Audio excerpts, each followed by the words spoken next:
This video will contain 4 chapters that will cover the most important things for getting S rank on pretty much any mission in Ready or Not. The first chapter are the requirements for getting the S rank. The second will be the best loadout to use in attempts of getting S rank. Third will be covering the most optimal way to clear and succeed on getting S rank. The fourth will be covering some various tips for each specific map. So starting off are the requirements for getting S rank. S rank in Ready or Not in the simplest terms is making sure everyone is alive, completing all soft objectives, securing all weapons, and avoiding unauthorized actions. In detail, you cannot incapacitate or kill anyone, meaning that everyone has to be restrained while on their knees. You have to mark every single objective on the map. These include hidden objectives like the suspect's PC in 23 megabytes per second or the wounded officer in Elephant. One wounded civilian requires immediate medical. It's also worth mentioning that if you play in co-op, a death on your team will result in the S rank being unachievable. Now let's look at the best loadout to use for getting S ranks. First things first, the weapons. Ready or Not has no non-lethal secondary weapons, so usually they won't be used.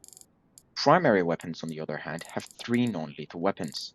That contains 2 pepper ball launchers, both in AR and SMG form, and the beanbag shotgun, my personal recommendation. I highly recommend using non-lethal weapons, since lethal weapons can quickly kill and end your run. I recommend the beanbag shotgun because it applies an instant stun on the suspect when you hit them, where they then usually surrender.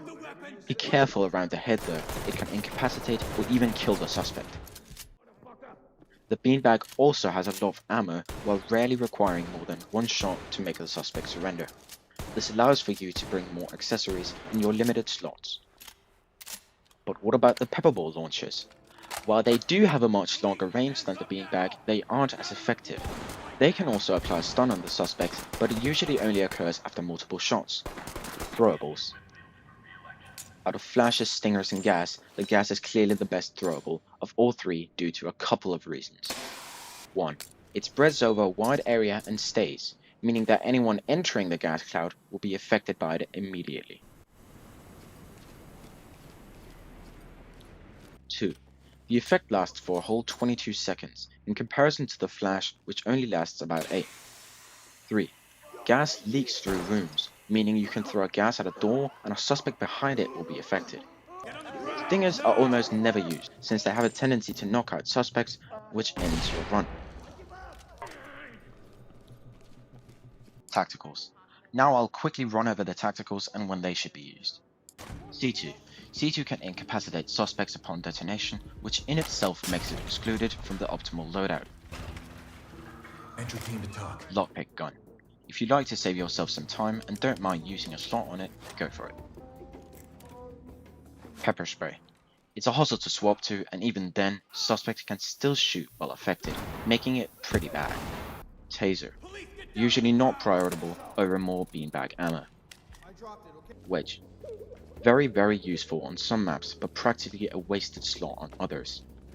Armor. Armor is mostly up to personal preference. I use front-back ceramic light armor because it allows me to move fast and limits situations where I get 1 shot. Headwear. You should always have GP NVGs or NVGs since they don't waste a slot. And then either gas mask or flash goggles depending on what throwable you are using. Long tactical. Mirror gun is pretty much the easy mode of Ready or Not. If you want the most effective and easy time running S rank, I recommend using it.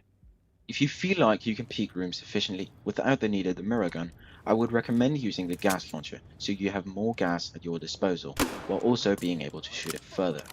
Even though I've concluded gas is better, the flash launcher might be preferable over the gas launcher. This is because it goes off on impact, making it useful for tense situations or as an immediate response to suspects. If you're playing co-op, having someone go with a tactical shield can be a game changer, since the AI doesn't really know how to tackle it.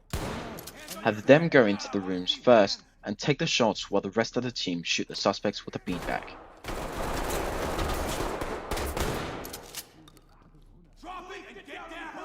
Conclusion. My loadout usually looks like this, between 3 and 6 beanbag ammo depending on the mission length, and the rest on gas. If it's a short mission, I'll usually take a lockpick gun with me as well.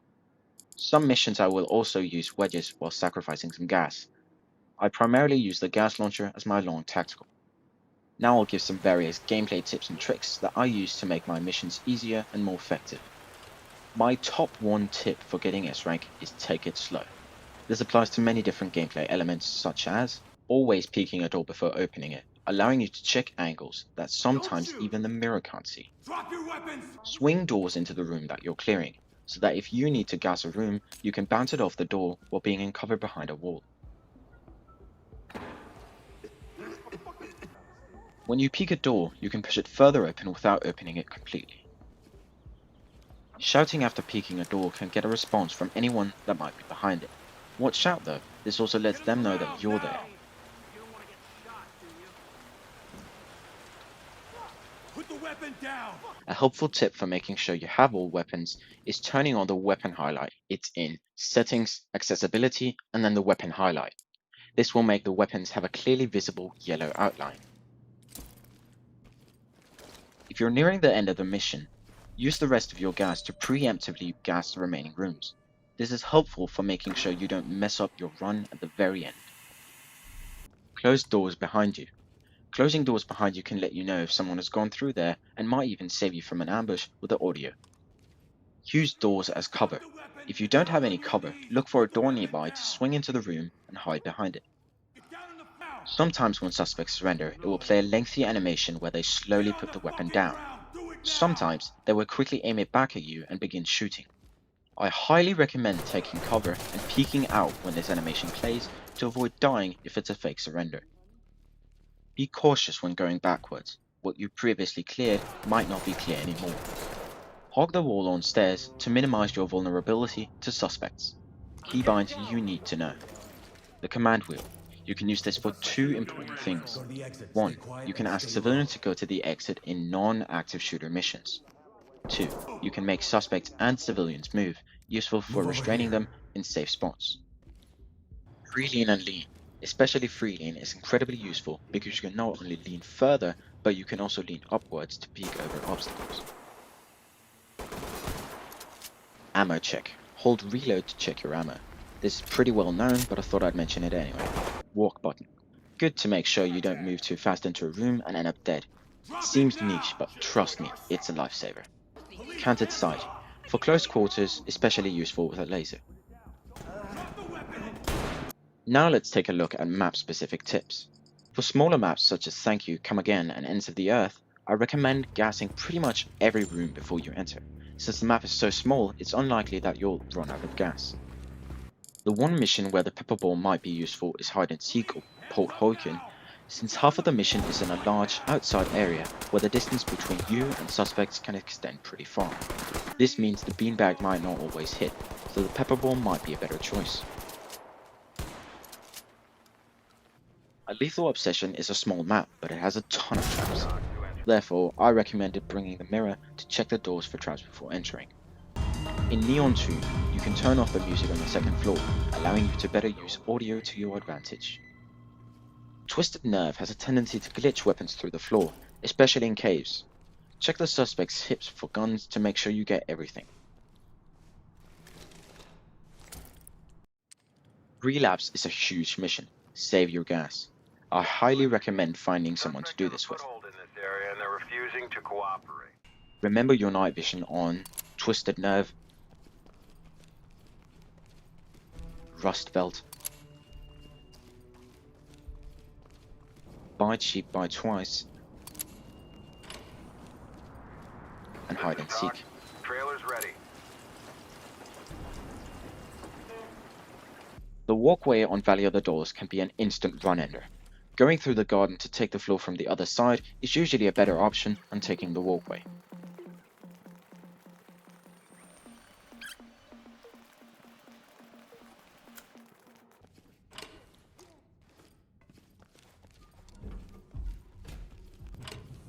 Make sure to save some gas for the Soma room in Sinuous Trail. Elephant is very dependent on RNG due to it being an active shooter mission. Try going co-op and splitting up to save time, one taking Science Center and another taking the Library and Auditorium. What map are wedges good for? As I mentioned earlier, wedges can be useful but much more in some maps than others. The one map where wedges are pretty much essential is Ides of March. It's a very small map, but it has a ton of doors. Most of the time on this mission will be spent in hallways with doors on every side. Wedges can make your time with this mission so much easier. Down on your knees. Wedge a couple rooms so you can take one room at a time without the worry of an ambush. That's about it. If you need any more help, leave a comment and I'll answer it when I can. Also feel free to leave maps in the comments that you need help with. Maybe I'll make a dedicated video on them.